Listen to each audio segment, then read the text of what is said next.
Hi everyone, it's Taylor. Welcome to my channel and welcome to our Past It Classics live show for the Three Musketeers. We Woohoo! we are just going to wait a few minutes to let people sort of stream in, but until then we're just going to have some general conversation and then we'll get on to more in-depth introductions and our thoughts on this month's book. Yeah. I hope everyone had a good holiday. Yeah, same. And What because is- I'm a professional, sorry, I forgot to pull up the YouTube channel on another tab. The Taylor, I'm YouTube. doing the exact same thing right now. I've only been doing live shows for like a year and a half. Yeah. There we go. Okay. Now I'm ready. So, Okay. sorry, I hope everyone's holidays were good. Yeah. Circumstances. What did you guys do for the holiday? I slept a lot. That's the spirit. Yeah, mine was pretty quiet and relaxing, which is fine with me. Yeah, same. I baked 48 sugar cookies and then panicked because my roommates were out of town and it was just me and sugar 48. That's why I never bake, is because I can't resist whatever I make. And then I'm like, this is dangerous. Also, Julia is dressed like spectacularly, just totally in character. Yeah. Listen, I had a plan. I had a vision. I was like, I'm going to wear like my white flowy shirt. Well, I do have wine, but I was going to be like, I'm going to be, how do you even say his name, you guys? Athos? Is it Athos. Okay. I don't know if long A, short A. I was going to be like him drunk in the cellar, and that was going to be my look. And then I made it like 2/3 of the way into the book, and I was like, I would never dress like this man. I'm going as my girl. So I tried to get like something a little more up her alley. And now I'm a lady. Well, you know, to an extent. The true hero. And actually, on that note, why don't we get into introductions? So I don't care if you would like to introduce yourself first, and then we can, and Julia, and then we can get started on everything else. Sure. So, hi everyone. My name is Cara. My channel is Wild Book Garden. I hope the weird lighting I'm trying to stay out of is not too distracting. um, but yeah, I don't know, Taylor. Do you want? We're not doing like initial thoughts yet. So, do you? What do you want me to like? Oh, yeah. So just, description of your channel, and then what has been your experience with both the Three Musketeers and Alexandre Dumas? Is this your first time with either this book or Alexandre Dumas? But we won't be getting into like ratings and overall thoughts of the book yet. That'll be coming up. Okay. So, yeah, I read a wide variety of things on my channel. That's something I really enjoy doing. So I read all across the genre map. Although I would say fantasy and historical fiction are my favorites. And I'm also like a big proponent of reading all kinds of age ranges. I often talk about middle grade a lot, but I do other things. And yeah, like I guess that's like the focus of my channel if I have one. Yeah, I'm a big fan of finding underhyped books, and I also really enjoy classics, obviously. So, and then as far as my experience, so I've read the Three Musketeers before. I think it was 2 years ago, maybe. And other than that, I have not read anything else from Alexandre Dumas. I do really want to read The Count of Monte Cristo, but yeah, so this is my first reread of this book, but I have read it before. Convenience. And yeah, I'm Julia, my channel, Shakespeare and such. I think we tend to read pretty similarly. I read a lot of historical fiction, a lot of classics, of course. Obviously, Shakespeare, it's in the name. But I do have a pretty good, I think, breadth of what I read and different age demographics and such. But this was my very first time reading The Three Musketeers and my first Dumas novel. And I'd like to say that I want to read more from him. I'm not sure yet, To be determined. That is but, fair. but we'll get into that, I'm sure. And I'm Taylor from Page Green Taylor. You are on my channel, and I read similarly to Cara and Julia, but I read more classics and romance, adult contemporary romance, and historical romance as well. And this is my second book by Alexandre Dumas. I have read The Count of Monte Cristo, and I loved it. Then again, I was like 14, so I don't remember much of it, but I do remember it slapped. The most But important thing to remember. Like, yeah, Truly. my summary is it slapped. This is my first time with reading the Three Musketeers. Before that, the only experience I had was the Mickey, Donald, and Goofy Three Musketeers movie. Yeah. It also slaps and is a musical. So I really like it. And before we actually get into further discussion questions, I have like an outline for everything I'm going to discuss, and for some reason I skipped the first two things and went straight to point number 3. But I wanted to start with a thanks to Nana. Nana designed our sort of logo for this show with all of us as the Three Musketeers, and it's adorable. So thank you so much. And I've left the link to Nana's Twitter page down in the description below. And I'd also like to mention that we left a link below to a book, I believe it's a Book Riot article, with a list of literacy charities to donate to. Check them out. And if you can, donate to one that, catches your eye. And with that, let's go to our overall thoughts and star ratings. Julia, would you like to go first this time? Well, it's so fresh on my mind, so sure. Okay, so I don't know. Have I talked about my weird rating scale, like actually in detail? Because my scores are always like an average of plot, characters, pacing, writing, and generally my enjoyment. So overall, I gave this a 2.8 stars. So it's almost a 3. But that's because it was like really just kind of an average. Like I would have rated the characters lower if it weren't for one character, and I would have the pacing just blew it for everyone. I'm sorry, but oh my god, like I can't believe, I know we're gonna get into it, but I just have to say, like, I was like in the first third of the book and I was like, is this the plot? No, you're telling me something. Is this the plot? No. Okay. And then like finally he was like, we have to go get the diamonds from the Duke. And I was like, this is it. This is the plot. Took one chapter. Nope, not at all. Yeah, the pacing really blew it. Not a fan of most of the characters. Writing was so-so for me. Plot had highs and lows. So it just came out pretty substandard. Kara, what are your thoughts? So, it's funny too that you mentioned pacing, because like I do not care about pacing at all, like basically ever.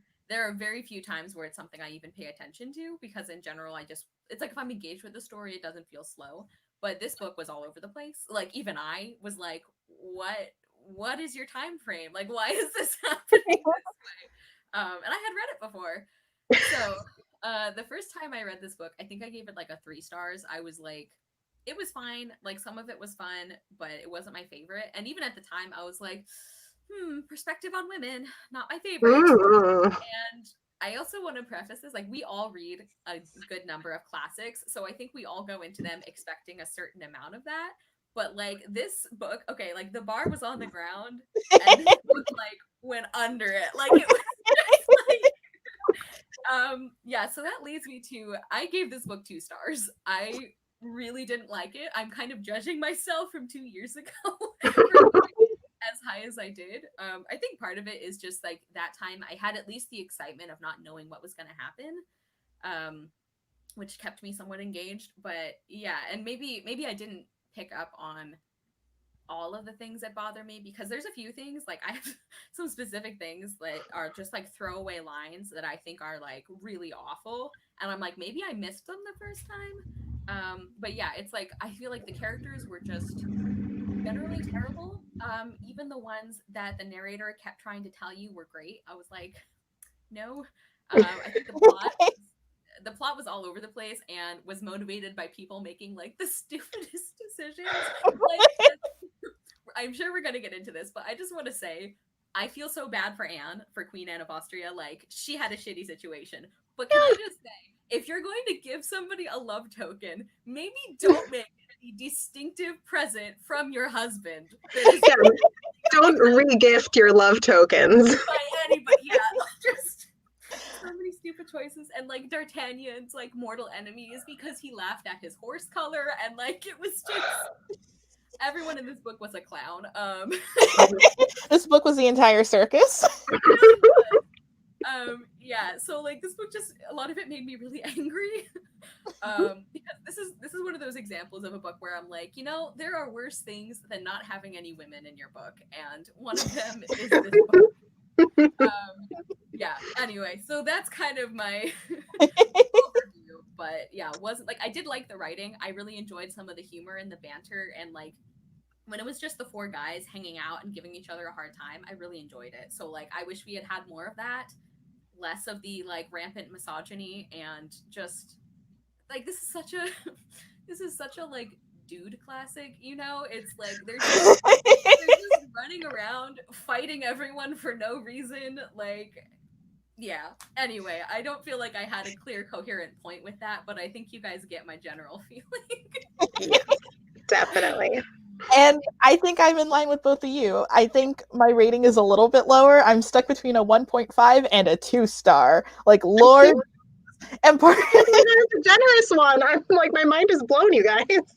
part of this, and I will say, in fairness to Dumas and the book was originally serialized, so it was released like in the span of like 3 months.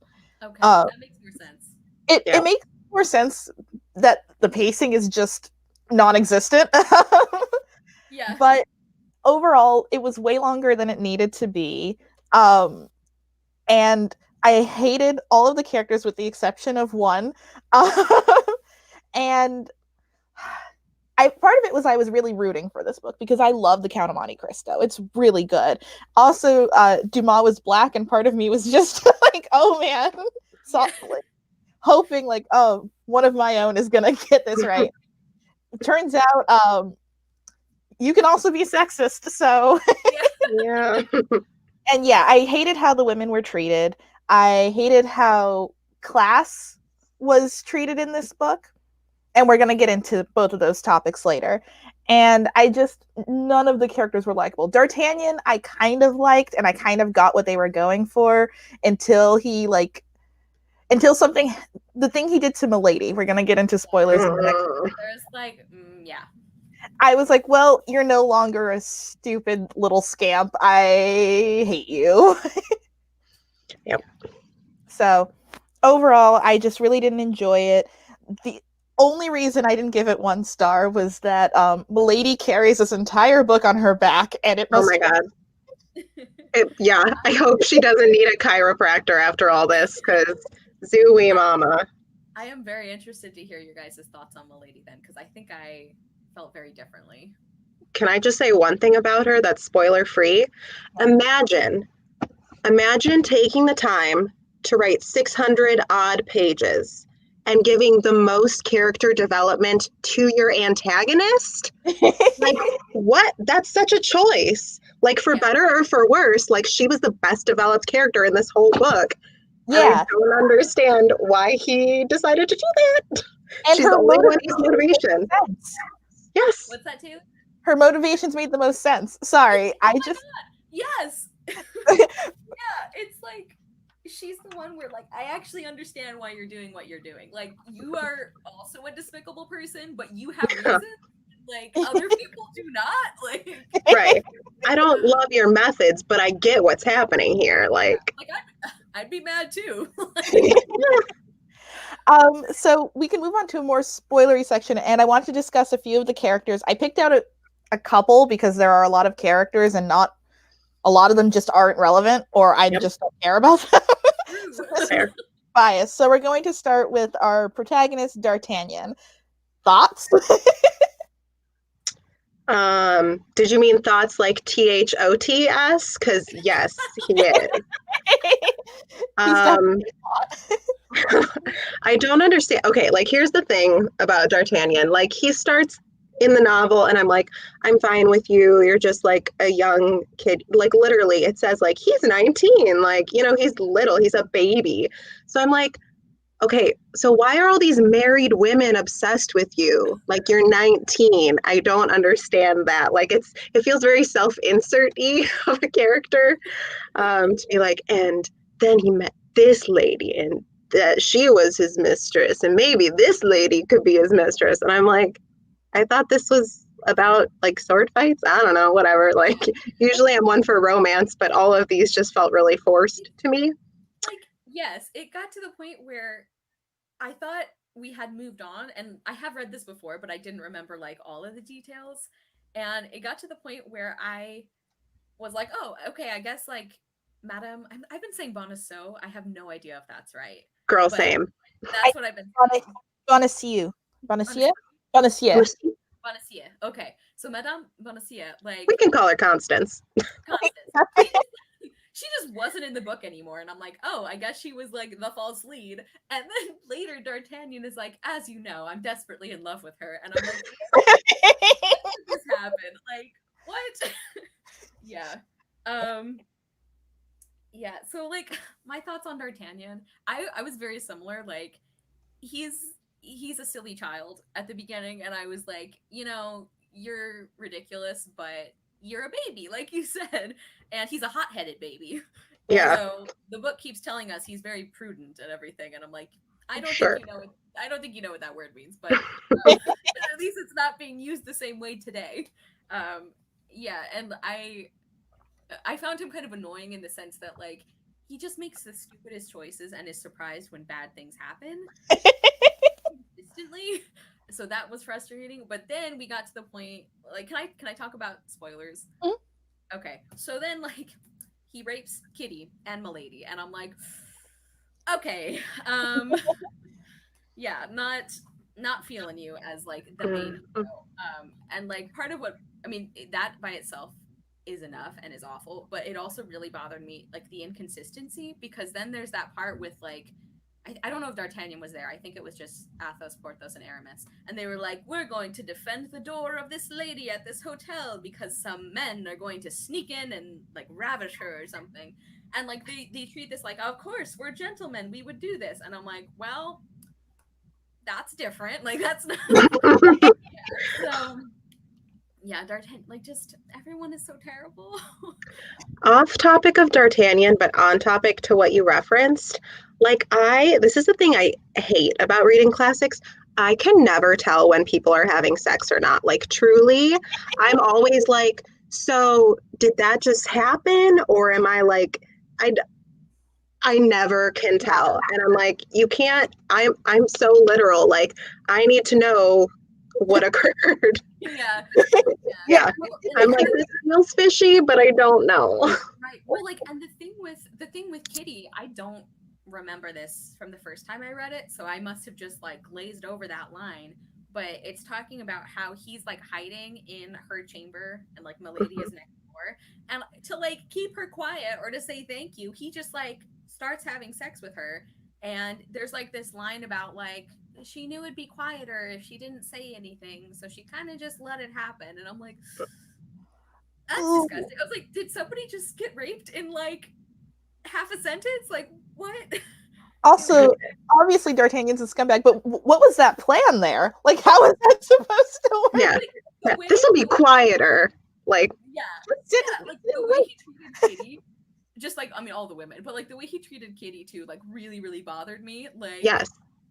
Just and then they just like pack her off to a convent or something, and she seems happy. I'm like, well, your boyfriend sucks, so I guess this is better. But like, yeah, Yeah. I had such high hopes for him. Just because, like I said in the beginning, he gives off this sort of like hot-headed scamp, and my prediction was that he's going to learn to be less hot-headed and more chivalrous and honorable through his friendship with the Musketeers. Whoa, what a concept. And instead, he becomes a sexual assaulter. And that really just, after that, I just tuned out. I was like, I don't care about anything you have to say. Shut up. Yeah. And to I be mean, honest, Julia, I didn't even realize what D'Artagnan had done to Milady until it cut to him, one, noticing the fleur-de-lis on her shoulder, and I was like, oh, she's covered. And then when he, like, ran out in her clothing, and I was like, oh, I get the, I get it. I got the Milady one more because it was, like, talking about, like, her nightdress or whatever, and I was like, okay, so some shenanigans definitely happened here. Yeah. And also, I don't even know which scene that one was, but that was probably when she thought he was the count or whoever, right? Yeah. The other guy. Like, no. Yeah. So, Yeah. but you know what? That is the one thing D'Artagnan did that I went, you did it, buddy, was when he said, like, I hope you forgive me for lying to you at the end of the book. I was like, wow, you sure tried, didn't you? Thanks. Yeah. I think I like the theory of D'Artagnan, just like I said, the idea that he's inexperienced, thinks maybe being a musketeer or a man means you have to fight everyone who insults your stupid horse. Dumb yellow horse, who he sold immediately. It's Yeah. Okay, there was so much horse gambling and horse selling and horse trading in this book. Anytime someone mentioned a horse, I'm like, time to check out. They're gonna go on about this stupid horse. Yeah. I meant my tweet when I was like, he's got elementary school horse girl energy because Dumas just cannot stop talking about the horses. Like, they're not relevant, buddy. I'm sorry. And I like horses. I guess it's like the sports cars of the time. Like, someone has to mention their Lambo if they have a Lambo. I was much more invested in the fate of these horses than any of these dudes. So unless we have anything else to say about D'Artagnan, we can go to the Three Musketeers, and we can break them up. I can tell you now, I can barely tell the difference between Athos and Aramis. Porthos is the only one I understand. Can I just say, like, who would have thought Porthos would be the good one? Like, yeah, not I. Openly sleeping with a married woman, but it's like, well, at least you didn't rape somebody, so yeah. At least you were consensually with her. Good job. Or on the floor. On the floor.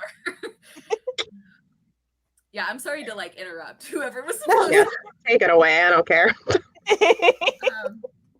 Yeah, so the first time I read this book, I found Aramis a more interesting character, and, like, eventually I kind of got more annoyed with him as the book went on, but initially I was like, okay, we have some inner conflict here, like, intriguing. I thought the part where he's making up this elaborate lie about going to study theology was hysterical.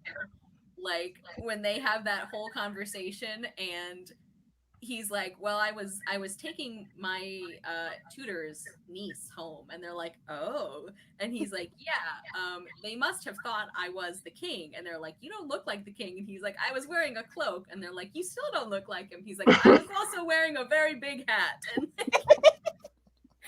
like, that part was so funny, and I wish we had more of that nonsense.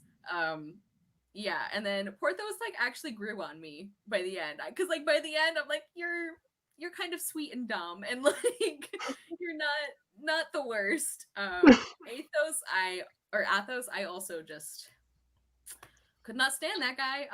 We're told over and over what a gentleman he is, and I'm like, I don't think so. I mean, the part, yeah, I mean, I'm sure we'll get into this, but the, like, hanging your wife from a tree, because, and also, like, did not even ask for clarification about the brand, and also it was for thievery. It wasn't even like murder or something, and he's like, you're gonna die now, how dare you. And may we even add on to that, like, she didn't technically steal, she just convinced someone else to steal. Like, that's true. So. Yeah. And even the part, like, it's like he does awful things, and just, like, he also says, and, like, I mean, the part where he's telling D'Artagnan, like, his whole history, and he's like, yeah, well, I was the Duke or whatever, and she was just living there, so I could have totally had her if I wanted to. And D'Artagnan is like, oh, well, why didn't you? And he's like, I wish I had just raped her. Instead, I married her like an idiot. And, like, what a guy. Yeah. Athos, who, when I can tell the difference between him and Aramis, goes straight to hell. Aramis can kind of, but like you said, he has that whole conflict going on. Porthos is the true hero of the Three Musketeers. This is a Porthos Stan account now. Porthos has rights and nobody else. I'm glad you guys got anything from Porthos, because every time he was on page, I was like, who are you? Like, what are you about? I don't get you. You're just here. Like, no, he didn't offend me, but I'm also like, I don't know. If your personality is like the goofy one, I'm like, okay, that's fine. There wasn't a lot to him except for he likes food and he's like kind of the last one to figure out what's going on. But by sheer comparison, he was Yeah. great. I mean, it's easy, yeah. So not a lot from Porthos for me. Aramis, I have like such conflicting feelings about, because, and again, this all goes back to my tweets. My tweets are weird, but they are like very on point for what I'm thinking. The like parody of the hot chip and lie one that I said, where I was like, all the musketeers know is lose horse, obtain horse, like duel and lie and drink wine. Like, yeah, like I could not tell. I could tell he was lying, but I didn't know how much he was lying about stuff. And so I'm like, I don't understand. And I knew like vaguely, because I haven't watched The Musketeers, the TV show, but I like know from back in my like Tumblr days, I was like, okay, so he and the queen like have something, like there's something there. So I'm like, okay, I think he's lying about something involving her, but I don't know. And like he stressed me out. He exhausted me. So I couldn't make heads or tails of that guy. But I did know that Luke Evans played him in the movie. So I went, I want to like you. But no. And then Athos, yeah, it just felt like he was a really hypocritical kind of character, and I did not enjoy him. You know what? The one thing I did like of Athos is, I'll share one of my quotes early, is when he said, people in general only ask for advice in order not to follow. Oh, there's so many typos in this. Sorry. People in general only ask advice in order not to follow it, or if they do follow it, it's for the sake of having someone to blame for having given it. And that's so true. The one thing he said that made sense. Yeah. That quote is wasted on him. Julia, I want to add, I was also confused by all of Aramis's plotting. Like, and I've read this before, and I was still like, I'm sorry, who are you sleeping with right now? I don't understand. It was like the end of the book, and there was something where everybody's like, well, obviously he's been like involved with a noblewoman who's like helping the queen, and I'm like, how did we know that? I just knew he was lying. I just knew that he was lying, that she obviously wasn't a seamstress and his cousin. Like, probably not his cousin. Yeah, you can never tell in these classes. Unless we have anything else to say about the Three Musketeers, we can move on to Milady. Yeah, let's move on to Milady. Does anyone want to start the conversation? I feel like we might have similar feelings on Milady. Oh, well, Cara, do you want to start since you're probably the dissenting one? I feel like I should go last. Okay. You guys I'll start since I dressed like her. Yeah. I'm that passionate. So listen, I've made my case. I think she's the best developed character in this whole book, and I will argue that till kingdom come. I do definitely understand her reasoning for her wanting vengeance, because like, okay, the way I see her in my brain, right? It's like she started off not making great choices, but they weren't like the worst. She's like, oh, boo-hoo, I'm a nun and I broke my vow of chastity. Like, okay, bad, but not like the worst, you know? Didn't kill someone. So then she's like, well, maybe we can like escape. And so, hey, sweetie, do you want to steal some stuff so we can get out of here? Bad, not the worst. Okay. Gets branded. That's awful. One of my most irrational, worst fears is to ever be branded with anything. Don't want that. Yeah, I hate the thought of that. And so then she's like, okay, well, maybe I can move on with my life. Maybe I'll marry this guy. Like, he's got things going for him. Your husband discovers your brand and he pulls a full, like, test the D'Urbervilles, and he's like, and just decides to hang you. just hang you right there without even asking you a question about it. So, yeah, if someone tried to hang me and leave me for dead, I would be pretty pissed. Like, I understand her want for vengeance. And then from there on out, it just keeps unfolding because she's like, well, if you know my secret, that's putting me in danger. Maybe I have to kill you too. So it just like is spiraling, right? Um, so I have a lot of feelings about that. Don't agree with everything she does, but like, I feel you, milady. Um, but okay, listen. So some of my favorite works of art are of Judith, and she not once, not twice, but 3 times in this book was like, I'm like Judith from the Bible. And I went, ah, and I lost my mind. Yeah. So that probably had a lot to do with my thoughts. I don't think anything I said made sense. Who wants to go next? I think that made a lot of sense. Yeah. Also, yes, Judith, like, I mean, Artemisia Gentileschi is one of my absolute favorite artists, so, like, I feel. Yeah. So I agree with you, Julia. I love Milady. I don't agree with everything she does, but I also feel like her character and her parts in the book were by far the most interesting. Yes. Like, I didn't have to rewind my audiobook because I kept zoning out. I was like in it, and it obviously I feel like her depiction is clearly written by a man who doesn't have a good view of women, which is why she's the villain and why she keeps saying, "Oh, if only I had the strength of a man." If only I didn't have this frail body. Yeah. That So part where she's stupid. hanging out Little with lady the- arms. What's that? Yeah. She faints. What are you? Sorry, Carrie. Oh, Sorry, go ahead. I was gonna say, like you were saying that there's that line, and I actually bookmarked it, but then I had to recheck the book out, and they apparently erase your bookmarks when you do that on ebooks. Yeah, but there's the part where she's like climbing out the window, and she's like looking down at this like death-defying drop, and the narrator is like, and then she remembered that weak part of her that is, and it's like, what?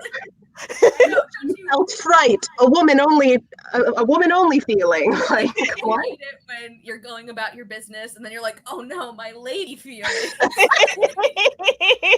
It's just ridiculous. Yeah, I just like the idea that like, oh, real men jump from high towers all the time, but ladies.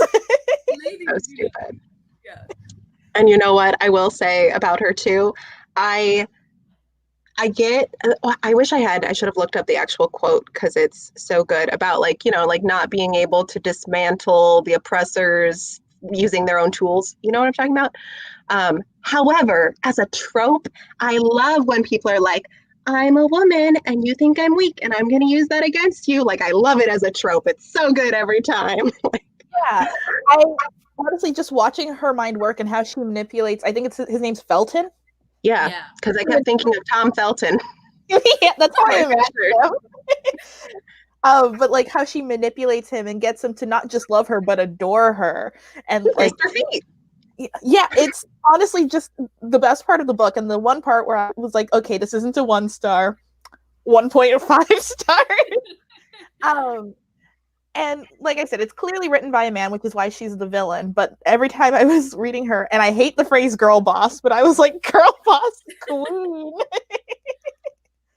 But yeah, I love her. I love the way her mind works. It's so evil, but she's clearly the smartest one in this entire book. And it's a shame she had to die because I wanted her to escape, but I'm exhausted that they were like, oh yeah, we're gonna be trial and executioner. Bye. Yeah. And just hate it. I'd like to pull up this quote from Nana super quickly. Also, women would mourn, but men take revenge, as if the book wasn't about Milady taking revenge. I hated that line. Literally, what are you talking about? Would the plot exist if she wasn't vengeful? Riddle me this.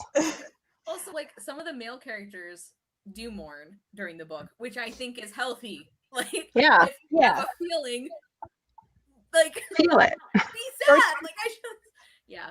D'Artagnan's girlfriend just died in front of him, and they're like, "Don't cry, baby man." They're like, man up, buddy. Let's go stab something. Yeah. Shake it off.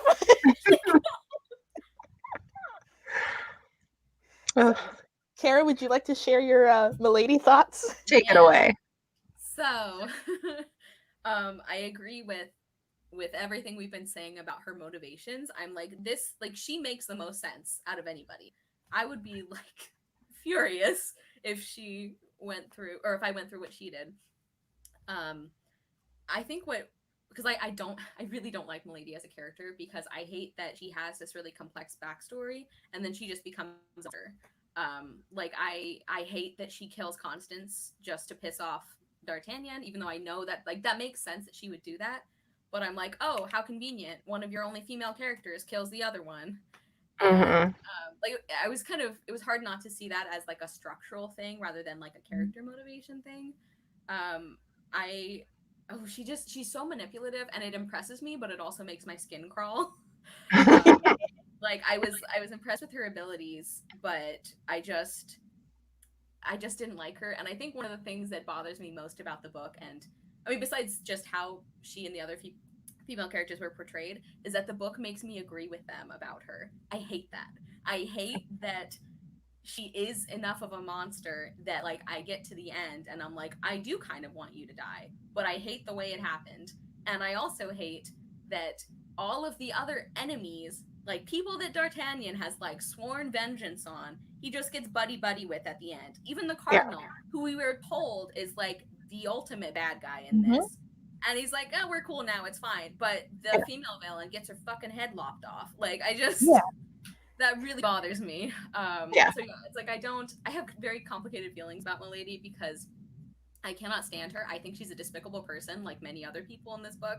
But I understand her motivations, and I just I hate that the book made me like agree with some of the people who hated her. You know, like, I don't like that. That Yeah, makes sense. I like agree with everything. I think, at least for me, reading the book, it was so bereft of interesting female characters that I really just latched onto the only one who like was even remotely interesting. And I do agree that she's like a terrible person. Yeah. And Yeah. the book was filled with like, you know, good and morally good people and more women. I would be like, yeah, let's just let's get rid of her. Go. Yeah. And it was funny for me because I actually, like, I think I told Nana this because we were texting as we were reading, and I was like halfway through the book, and I'm just like, I'm looking, actually, maybe I said this to Mary Margaret too. I said this to everybody because I was like, I'm looking for a character to latch on to, and I just like want somebody that I'm like, can I just like you so I can make it through this book? Like, can I have someone? And I didn't even like Milady or feel any connection to her until we like had so much of her, like when she was in I was gonna say captivity, like she's an animal, when her brother-in-law was like keeping her prisoner. Yeah. And that was when I was like, wow, I'm intrigued. But like in all the scenes that were like more, I mean, they weren't from D'Artagnan's point of view, but they were like centered around him with Milady, I was like, ugh, get her out of here. So it's interesting the way, I don't know, the book kind of shifted my thinking on her just by focusing on her. I was like, oh, she's interesting. Yeah. Yeah. And I I'm also, not like, oh, sorry, go ahead. no, go ahead, Taylor. I'm sorry. I was just saying, like, when she was in captivity, her plan to escape is probably the sort of plan I would resort to because, like, not Yes. because I'm a woman, but because I'm me. I'm physically weak, and I will, if I get a paper cut, I'm like, put me on an IV. I'm dying. So I'm like, the only way to get out is to, like, manipulate this, like, guardsman and have him fall in love with me. So I'm like, I get it. That's what I would do. Yeah. Yeah. And it worked. I mean, it was. Yeah. Yes.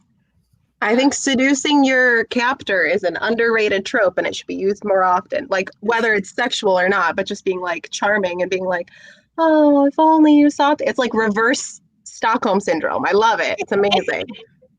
Yeah. I feel like my thoughts on Milady, it's like I almost think of her as like two different characters, because like the backstory Milady, I'm like, girl, do what you have to do. Like, this is like, just, she's been through so much. And also, like, it really irritated me the way people were talking about what made her evil, as like, it's like they couldn't make up their mind. It's like, is she evil because she's a woman who's doing man things, or is she evil because she's a woman doing woman things for bad? Like, you know, it was Yeah. all very weird. And I hate that, like, everybody they were treating her like a supervillain before she had even done anything like that significant. Like I did think it was sad when we were hearing about how she basically ruined this guy's life and then forgot about him, like the guy that she runs off with. I'm like, Yeah. that sucks. But it's like just the fact that Athos like hung her from a tree after seeing a brand, like no clarification, especially like the justice system at that time, I imagine was like even worse than ours today. Like I just Yeah. wild. Yeah. I just like Athos being like resigned, like, huh, guess I gotta hang you now. Right. Like, Yeah. I don't know. It just He didn't give it a second thought. He was like, well, it's what I've got to do. Yeah. Is it though? Yeah. Like he's like, well, obviously, this is this is what I should do in this situation. Yeah, and everyone's like, oh, poor Athos, he must have been through so much, and I'm like, not the person hanging from a tree. Like, Hello. yeah. I also like, I kind of don't. Even though I think that Milady's motivation early on makes a ton of sense, I kind of hate that it devolves into like, my boyfriend said something mean to me, so now I'm gonna assassinate the Duke of Buckingham or whatever. Like, yeah. I mean, she's smart though. Like, I gotta give her that. It was like impressive. Even when I was like hating her, I was like, you at least are competent, and that is more than I could say for most of these idiots. Than D'Artagnan. Oh my god, yeah. And you know what? She really, I feel like, even though she was like begging at the end for her life, I feel like she like really stayed true to her evil convictions. Whereas like you get the cardinal and he's like, how about a promotion? Okay, bye. Like what? Yeah. Like he's so impressed that they used his letter over him that he's like, all right, you're in my good books now, buddy. Like, yeah, that was it would. weird. It was very weird. Yeah, I also like. I think so that ending scene where they have that like confrontation with her, I found that very like, I don't know, almost like vindictively satisfying, because it's like at least one person in this book is going to be punished for the bad things they do. But the fact that it was only Milady, I did not like. Mm-hmm. Yeah, like I don't know. I'm just so mixed, you guys. Like the actual scene itself, I think was one of the best written in the book, where they're like accusing her and she's just like falling apart because she's finally realizing like, oh, if you murder people, people get mad at you, and like I can't believe it. yeah. But the fact that it was like only her who got punished and everyone else is like, I guess we're buddies now. I was like, thanks, I hate it. Bro code. Yeah, yeah. I mean, even like, what's his name? Not Richelieu, that's the cardinal. The other R guy. Rochefort? Rochefort, Like, yeah. Rochefort. Like, even Rochefort, like, every time D'Artagnan saw this guy, he's like, I'm gonna skewer him. And then like in the epilogue, it's like, and then they fought a few times and now they're besties. And I'm like, really? I'm exhausted. Every other person who was a villain, you're like, we're cool now. It's fine. It's like, except for Milady, that bitch has to die. Like, yeah. We men can work things out, though. Don't worry about it. Yeah, it's those womanly feelings of fear and like. That's like, because I do love a good like villain turns to like the good guy's side and becomes friends with the good guys trope, and I'm like, you could have used Milady. She's much smarter than anyone else here. She could be like a great spy for the Musketeers. Like, absolutely. And the fact that she's a woman would make her even more useful to you guys because she can get into situations that you can't. Like, yeah, it's a shame. I feel like she became almost like cartoonishly evil by the end. Like, oh yeah, I'm just picturing her like, like you know, like, just and like that elaborate.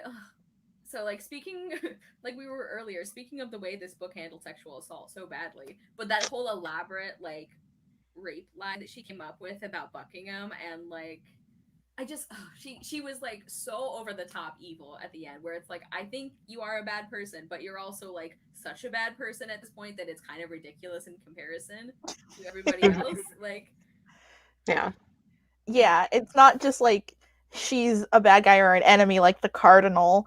It's like, oh no, she's like above and beyond evil because she messes with men like the language they used is like she's this like demon spawn, and she's like Yeah. just like they actually like call her Mhm. like a beast and like a demon and like all these other things, and I'm like, you don't call anybody else these words. Like, why is Yeah.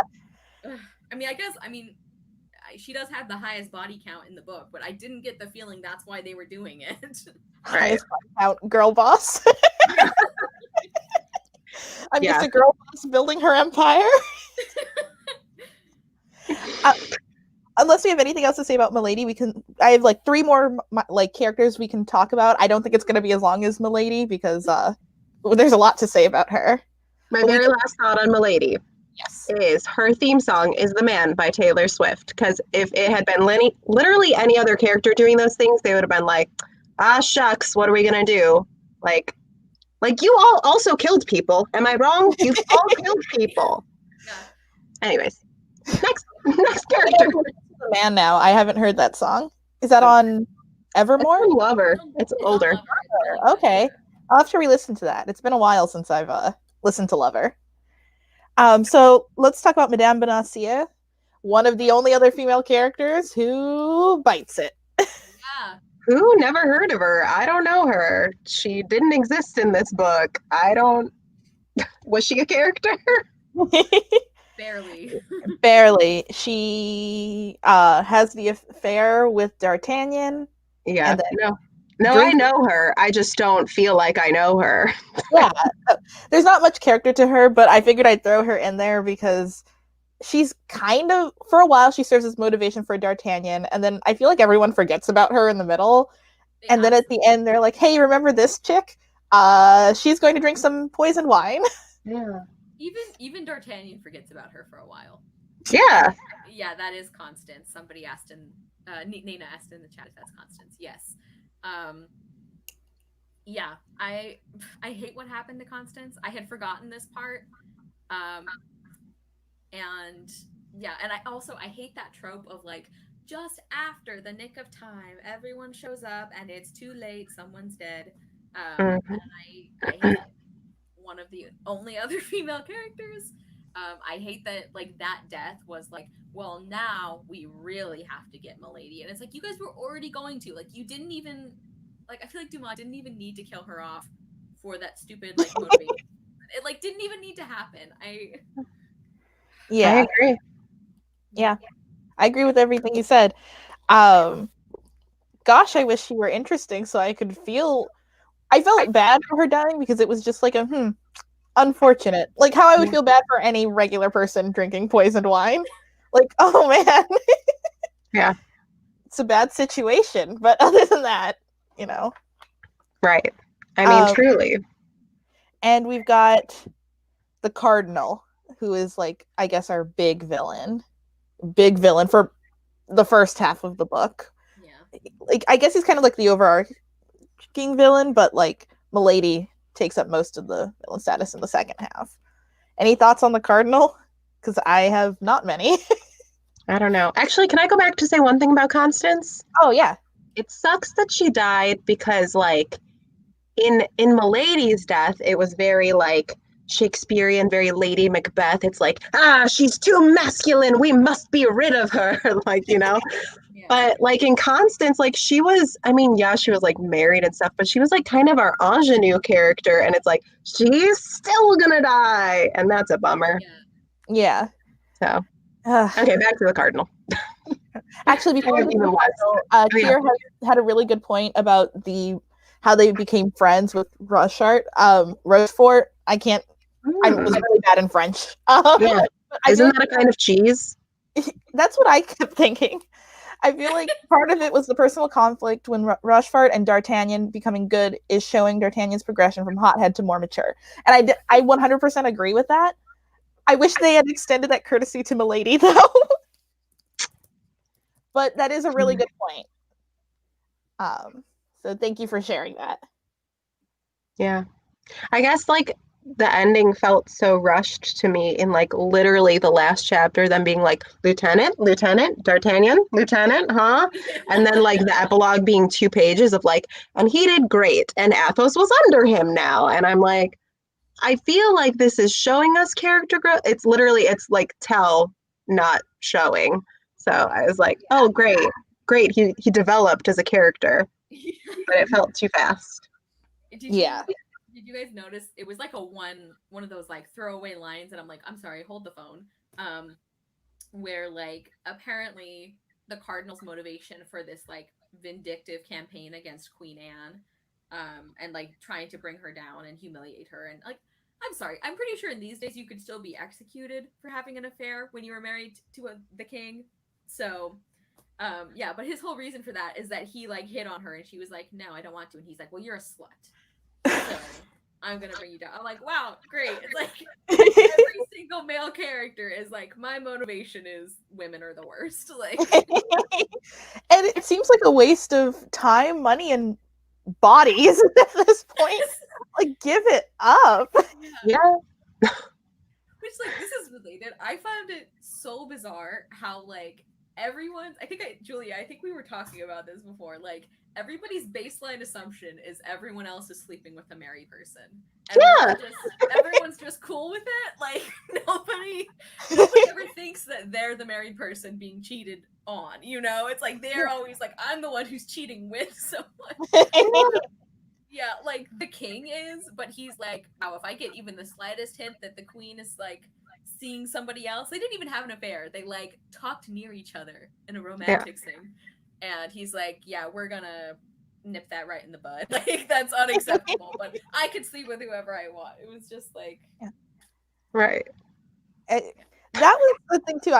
I kept thinking, like, gosh, everyone's just having an affair. Like, don't get me wrong, I live for drama like this, but like, this is getting ridiculous. It was honestly one of the only interesting things that happened. It's like, are they gonna get caught? Like, Yeah. And frankly, like, no, that was never an issue of like, oh, I'm sleeping with someone who's married, but that's not the real conflict. That's over here. Like, oh, that's just also happening. Okay. yeah. Porthos is, what is it, Duchess? Right? Yeah, whoever. Duchess? And thank God he died at the end. Like, it's convenient. And you were like, don't worry, he's super rich now. Oh, cool.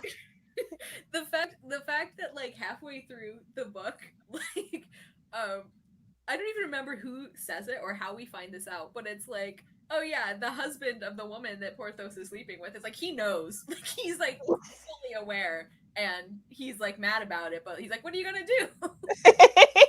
Wasn't there like a scene where they were all hanging out and the Duchess had introduced Porthos as like her cousin or something?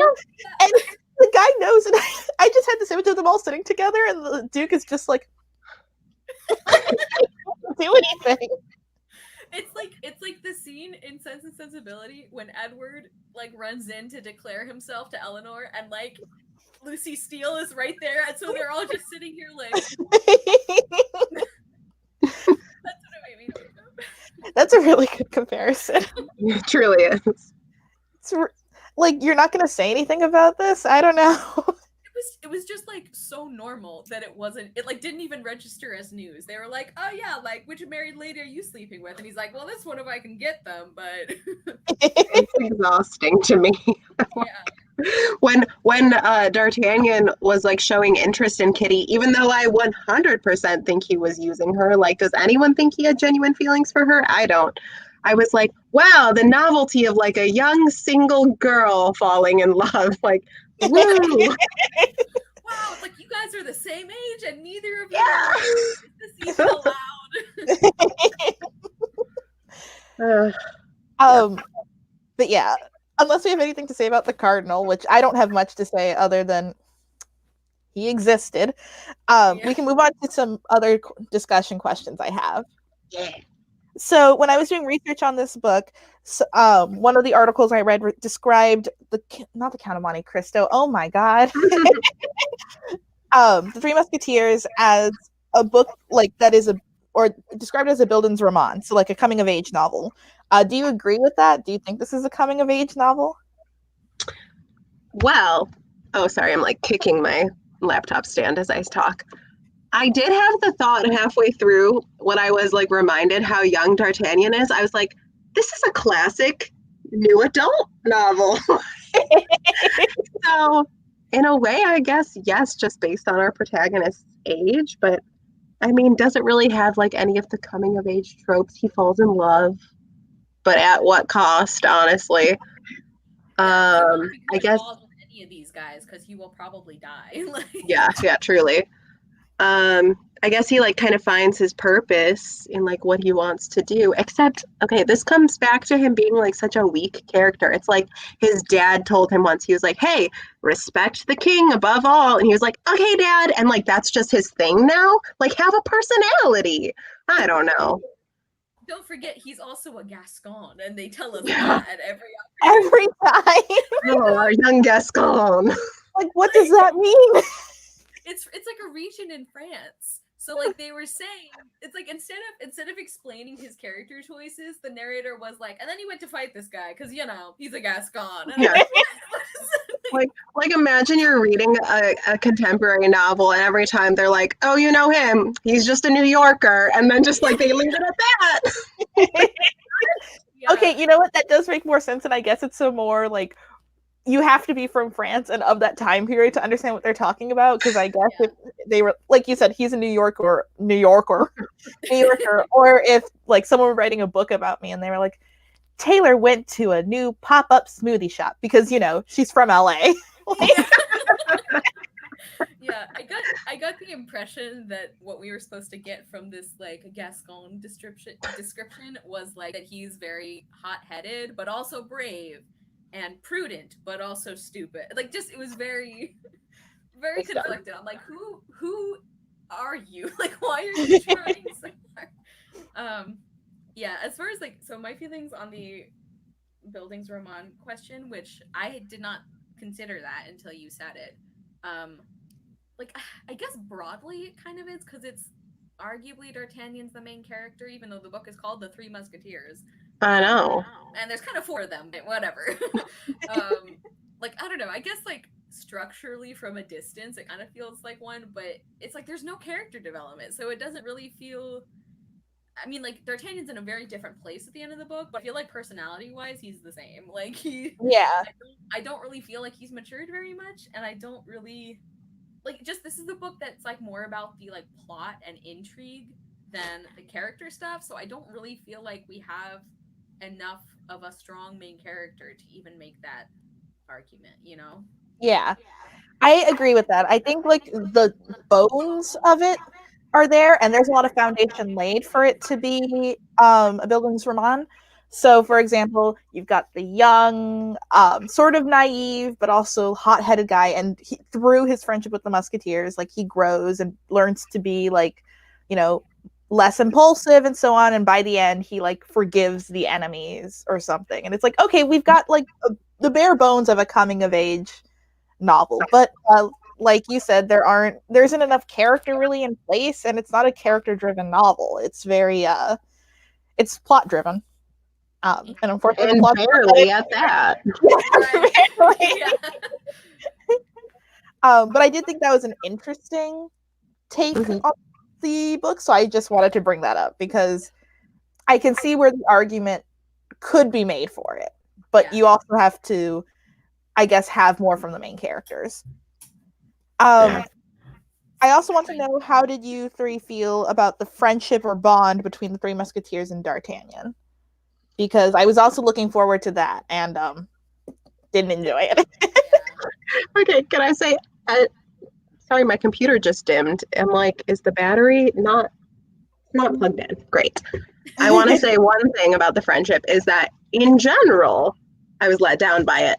But I think one of the genuinely funniest parts of the whole book was when, I forget what they're sending him off to do, but D'Artagnan is sending his lackey to do something or other, and he's like, "And if you don't do it, I'll skin you alive." And then the next musketeer is like, "And I'll fillet you." And then the next musketeer is like, "And I'll roast your body." And he's like, brought to tears. And the narrator's like, "I don't know if it's because he was so threatened or he was touched by their friendship." I was going to bring that up. Like, what was that? That part made me laugh because I was like, excuse me? But then D'Artagnan is like, oh, don't worry, my friend. They're only saying this because they love me so much. Like, that's supposed to make him feel better. Like, He's like, they'll totally anyways. do it, but it's because they love me. Like, Yeah. It's out of their loyalty to me. Job. This isn't worth it. Yeah, okay, I know we're gonna get into the lackeys discussion, but like, why did any of them work for these monsters? Like, oh my gosh. The job yeah, market must be a mess if that's what they're accepting. So many musketeers and like whatever D'Artagnan was, the guardsman or something. Like, there's so many people there. Like, find someone else. I bet they're better. But like, as far as the friendship aspect, yeah, I was also kind of like their actual scenes together where it was just them like having a good time. I actually enjoyed. It was one of the only fun parts of the book for me. Like I mentioned, like one of my favorite scenes in the whole book is when they're all making fun of Aramis, and he's like, "I'm gonna keep lying to you guys, even though we all know that I'm lying. I was sneaking off to see a girl." Like that, when they're just kind of like ribbing each other and everything. Like, I thought that was fun, but like the actual, I don't know. Like, I don't feel like their friendship made a lot of sense. Like they become like so close, and the only reason is because D'Artagnan's like, I'm gonna fight you, I'm gonna fight you, I'm gonna fight you in like quick succession, and then they all end up in the same place. And they're like, why don't we just be friends? Like, yeah. So it's like some of the individual scenes I liked with them, but like the friendship as a whole, I was like, I mean, the plot says you're friends. I guess you are. Yeah. All for one and one for all, I guess. Yeah. I mean, I guess if anything, they have shown that they're like clearly willing to risk their lives for one another. And if that's not friendship, I don't know what is. So Yeah. The only part that was charming, and I think it was only charming if I forgot about all of the characters and all of the events of the book, took it out of context, was right at the end when D'Artagnan gets the sort of commission to be lieutenant. And the name is blank, and he keeps trying to get the other musketeers to sign it, and they're like, "Oh no, it's not for me. You should do it." And I think Athos, you know, that boy, and he signs D'Artagnan's name instead. D'Artagnan starts crying, and he's like, "Oh, I don't have any more friends." And I was like, oh, if I ignored the rest of the book, that would have been so charming. If I take this completely out of context, it's very sweet. I did want to point out a quote from Kier, and I believe this is a response to us talking about D'Artagnan being from Garçon, but Kier says, I was reading about this, and he based it on his father and wanting to show a more idealized version of his time in the military. But after a bad reaction to having a biracial character in his previous novel, he emphasized him being a true French white guy to not alienate audiences, as Dumas dealt with racism and race with criticism towards his work. That's really interesting. Yeah, that is. Yeah. Thank you for sharing that. I had no idea. I mean, that makes sense, but it's sad. Yeah. So thank you for sharing that. That is interesting. And I would like to read up more on Dumas and his father, because I'm sure they dealt with a lot of stuff, even as they were putting forth a lot of important and like writing a lot of classics. But yeah. So we already did sort of go into this, but let's talk about how women are portrayed and treated in this book. We a lot, but we can talk a little bit more. Not good. No, not good. The one thing I will say, though, I think I said this to Nana earlier. I was like, but you know what? Like, it was really bold of him to give us a female antagonist. Like, that was exciting. You know? Yeah, like she wasn't just like an antagonist because it's like she's like sleeping with all of France. It's like she's genuinely very manipulative and like tries to poison people and like does all these bad things. So it's like that was cool, but also ooh. So the one that they're all most scared of is her. Yeah, I know. There's that part where like it's like they feel so ashamed because there's something about her that makes her more frightened. I'm like, because she's bad. Like, they're acting like how embarrassing that we're afraid of a woman. And I'm like, yeah, a woman who's a murderer. Like, she is actually dangerous both physically and mentally. Like, she's manipulative and she will cut you. Yeah. I feel like we have covered a lot of the issues that this book has with women. And I feel like there's like so many layers of like how bad the female characters are treated, because it's not just the individual characters themselves, but it's like, at least when I read it, the perspective I got is like, we're supposed to think this is all women, like not just Milady and not just Constance, but it's like this is like just sweeping generalizations about like what women are good for and like what women's brains are capable of. And it's like, that was one of the things that was really grating, is like, it's not just these particular characters that are badly done, it's like apparently just all women are, you think, are like this. Yeah. And just like even in the narration, like just the tone of the book and how he would like break the action of the story to address the readers, like, well, you know, women are idiots and they think with their lady feelings, and I'm like, this is a lot. I also have to say, like, a lot of the sexism didn't even make sense within the own world of the book, because they would keep talking about how like women are duplicitous and manipulative, and they just love manipulating men and making them look stupid. But like at one point they say women don't have a head for politics, and I'm like, that's a lot of politics. What are you talking That's about? all politics is. Like at least choose a misogyny, like Yeah. And stick with it. And like just a lot of the overall hypocrisy, like, you know, D'Artagnan is really impatient, and it's not really described as like a good virtue, but at one point they mentioned like all women are impatient. I marked the quote with a green tab because, or quotes I didn't like with a green tab, because I wanted to throw up while reading them.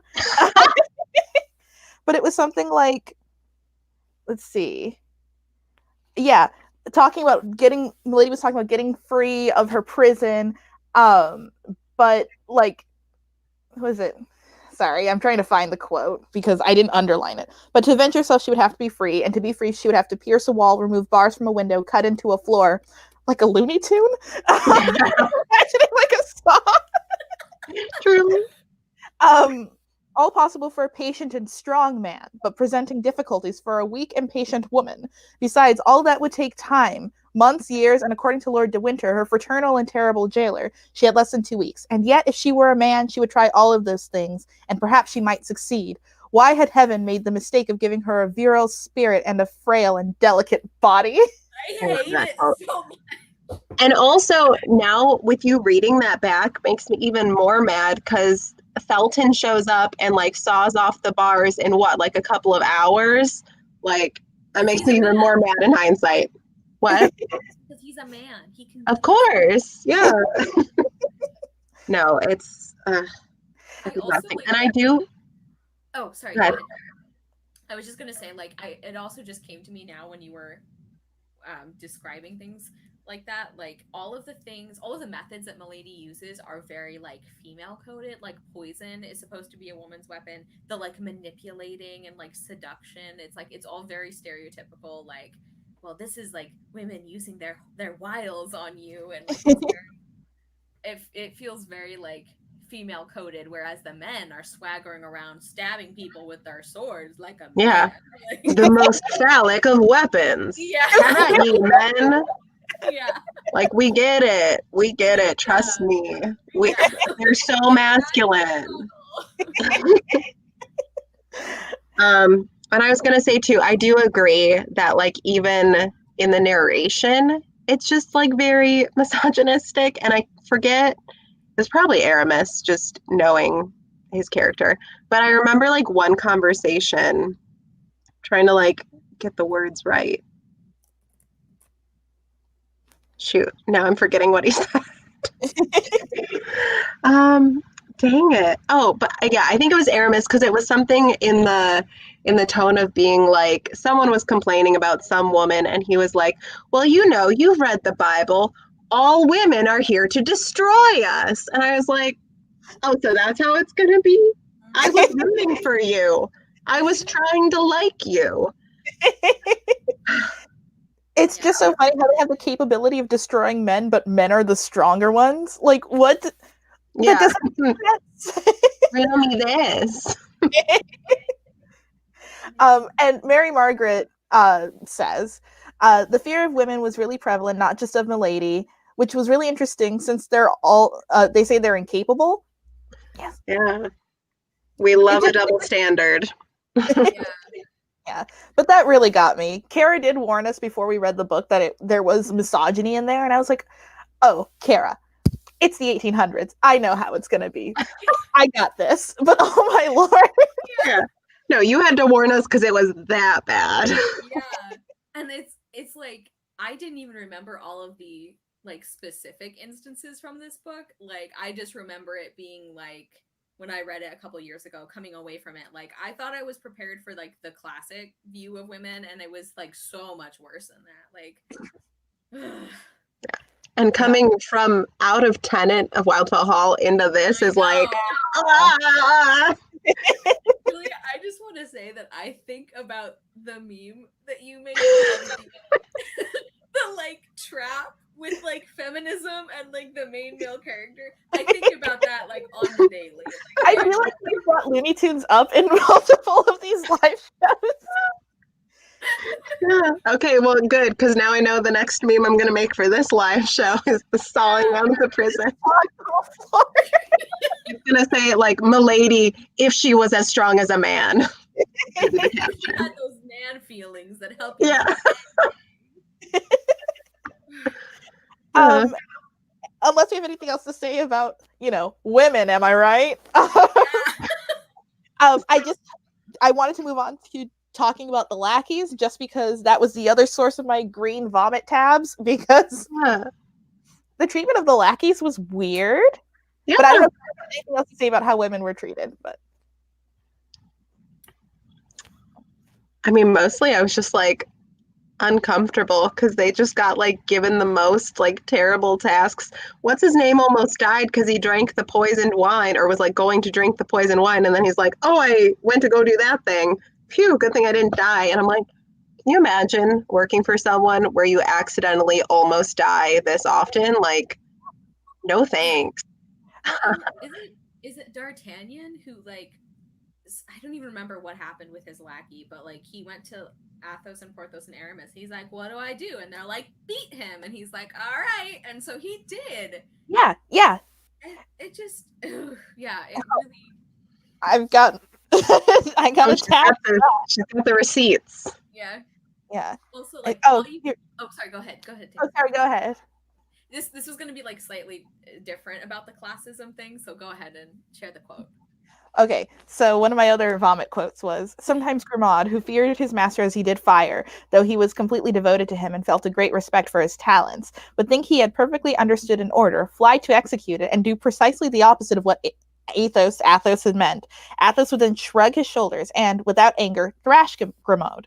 On those days he spoke a little." Like, huh?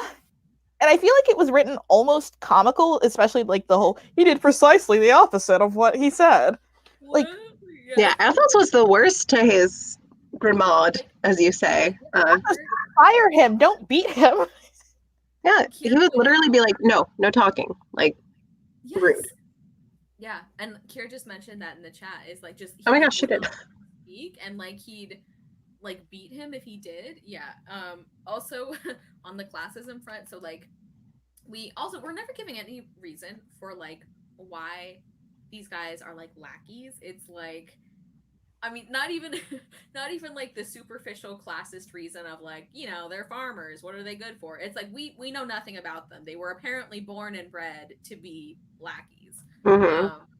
But like on the flip side of that, like the way that like the gentleman characters are described is like really weird. Like the sheer number of times where like one of the four guys was straight up going to be arrested, and they're like, "Oh, we're a gentleman. Like, I give you my word as a gentleman that I'm not gonna run away because I'm a gentleman." And the other guy's like, "You're right.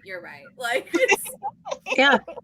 I mean, can we talk about the time the Cardinal was like, "You guys are coming with me because I don't trust you not to rat me out to camp." And then he was like, "Great, we'll just eavesdrop on you since you brought us here with you."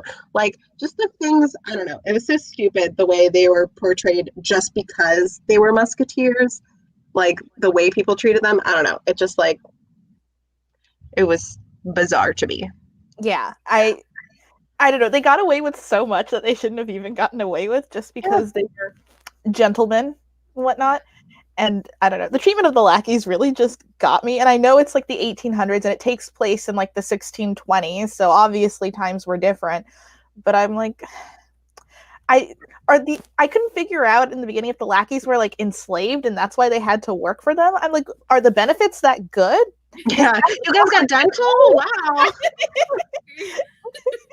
I wonder if it was like an indentured servant kind of thing, but it's like I'm reading this and I'm like, I don't understand this devotion you have to these guys. Like they are objectively the worst. Yeah. And they treat you horribly. Like why are you here? Because plot demands it, basically. Like Mr. Trevino like basically existed to give them permission to leave whenever they needed it. That was his purpose in the book. Truly. Yeah, the treatment of the lackeys was like pretty disgusting throughout, and like just it's like sometimes they were like actually abusing them, and sometimes it was like they weren't even people. It was like they were. Oh my god, I just remembered. Athos bet his. He used his lackey as collateral for one of his stupid like gambling trips. So literally property then. Okay. Yeah. It's just yeah. Can they not quit? It's like I feel like you should have crossed that line so many times in this book. Like yeah. Ooh. I will say Porthos is probably the best to his lackey, and that's just because he dresses him up in nice clothes. He's like, you can have my fancy waistcoat. Like, honestly, Porthos is looking better and better as we like. But that's the same thing which of them does to D'Artagnan. Is it Aramis who just keeps giving him things? He's like, oh yeah, I got 2 saddles. Have a saddle. Oh, I've got an extra outfit. Do you want my outfit? That's like he right. just. I think that is Aramis. Yeah. Also, I had a real issue too with the way that we were consistently like slapped in the face with the fact that Athos is the best gentleman of them all, and I'm like, no, he is not. Like, you can keep telling me it, and I will not believe you. Like, like it wasn't even like the stereotype of like the upper class. Like, they weren't even like trying to justify it, with like sometimes you read classics and there's like the upper class nobility, and they just happen to be the best characters and have like the most virtues and all of this. Yeah. It wasn't even that. Like Queen Anne. What? Like Queen Anne. Like she was like. Right. Oh. Yeah, and like wasn't even that kind of like class hierarchy. It was just straight up lying to us about who was the nicest one. Yep. So unless we had anything else on this topic or any other topics, we can move on to favorite quotes. Ooh. Yeah. I don't know if there's anything else you want to bring up. I have my quote. I have the red quotes. The red quotes are the ones I kind of liked. There's kind of liked and vomit. There's like nothing. Yeah, there's no A+ quotes. You're just like, this was all right, and I'm gonna hurl. Yeah, all of mine got deleted, so I don't have a specific one to share, but I have learned my lesson about ebooks from my library. I'm sorry. That happen. I know. I would not like. It's the exact same edition, and the other thing that's annoying about it is it's one of those where like you can check it out for like as many times as you want to because it's like public domain or like they donated the book or something. I'm like, so why did you even take it back? Like, anyway. Before. No, I was going to say, before any of us share our quotes, can you please highlight Nana's? Because it's so important to me.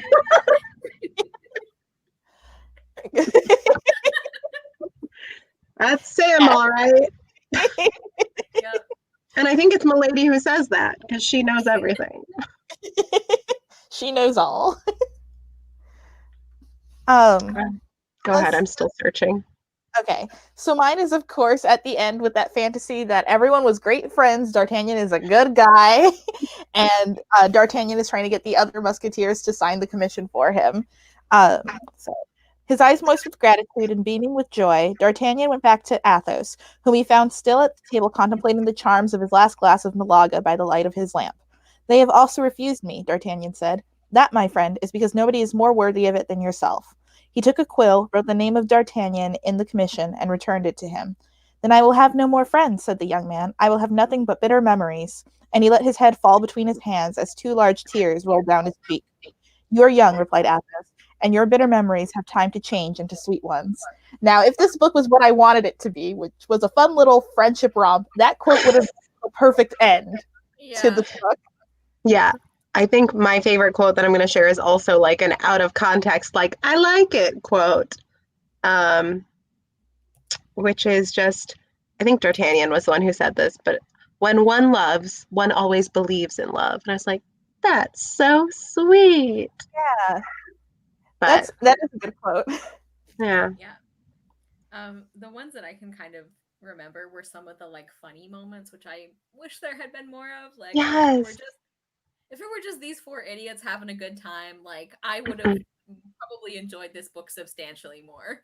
But besides the one where Aramis is like the worst liar in the universe and everyone knows it. Oh yeah, I was also wearing a big hat. It's fine. I was very careful about it. I also really liked the part where I think it's one of the first times that D'Artagnan is talking to Madame.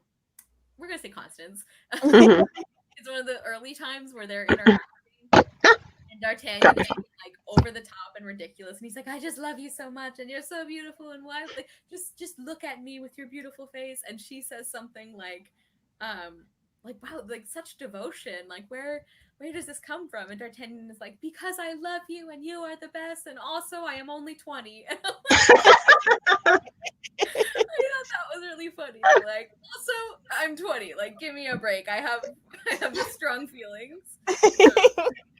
Yeah, So I really wish he had like leaned more into the humor, because I thought the funny parts genuinely were funny. Like at the beginning when he literally just keeps like crashing into musketeer after musketeer, and he's like, "Oh, sorry. Okay, I'll duel with you at noon. Oh, sorry. Okay, I'll duel with you at 1." Like I was like, this is so silly. Like it's fun. But yeah, there weren't enough of those. Also, I just love the image of, so like D'Artagnan is like ridiculous for like, setting up this duel and like declaring a mortal enemy over somebody insulting his horse. He apparently doesn't even care that much about. But I just love the image of Rochefort, this like presumably intimidating nobleman guy, sitting at this inn and like whispering to his buddies, like, "Look at that dumb yellow horse." And D'Artagnan's like, "What?" I'm so good.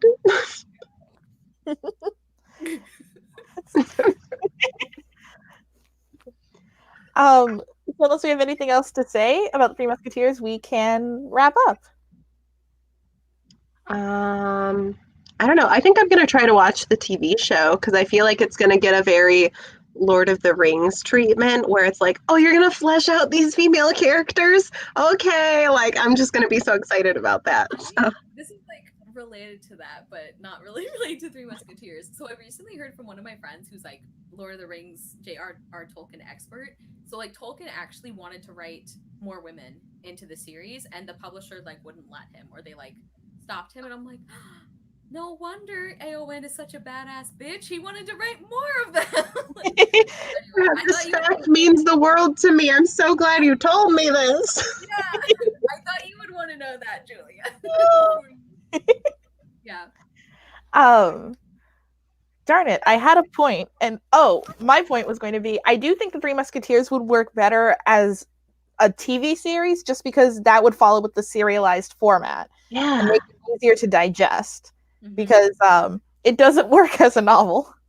There's so much filler. Yeah. And I feel like with the TV show, you could use it to flesh out the female characters, flesh out the friendship between D'Artagnan and the Three Musketeers, and make it more interesting and make us care about it more. Yeah. I would also like to recommend, like I said earlier, the Mickey, Donald, and Goofy Three Musketeers. It's not even that. I was telling Kara before the show starts, like, it's not great, and there aren't that many female characters, but at least no one gets called a hussy. So you're saying that would be hilarious if, like, Mickey called Minnie a hussy, but... Yeah, I was going to say, they can't have that many female characters, because all they have to fill in is Minnie, Daisy, and Clarabelle the cow. Like, they've only got so many options here.